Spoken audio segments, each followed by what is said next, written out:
আজ দেখতে পাচ্ছ আমাদের উঠানে পাতা পড়ে পুরো ভুরে গেছে। এখন তো বসন্তকাল, এমন তো হবেই। চলো এই বসন্তকালে তোমাদের সাথে সুন্দর একটি রেসিপি শেয়ার করে। আর এখানে দেখতে পাচ্ছ কিছু কুল নিয়েছি আর টমেটো নিয়েছি, আর এইগুলো এক এক করে এখন ভালো করে ধুয়ে পরিষ্কার করে নেব। তো দেখতেই পাচ্ছ পরিষ্কার করা হয়ে গেছে। এখন এক এক করে টমেটো আর কুলগুলো কেটে নিয়েছি, তো কাটা কমপ্লিট। আর এখন কড়াইতে আমি সর্ষে ফোড়ন দিয়ে হাতাটা দিয়ে ভালো করে ঘষে নিলাম।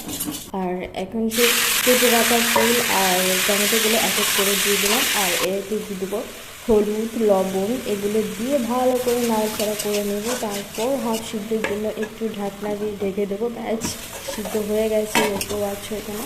এখন নাড়াচাড়া দিয়ে দিলাম আর হালকা জল গলবে, দেখতেই পাচ্ছ। আর এখানে মাছ গুঁড়ো করে দিচ্ছি। আর এর সঙ্গে দেবো আমি হালকা করে পরিমাণ মতো কাঁচা লঙ্কা বাটা। তো এভাবে করে আমি রান্নাটা কমপ্লিট করলাম। ভালো লাগলে লাইক অ্যান্ড সাবস্ক্রাইব করে দিও। টাটা।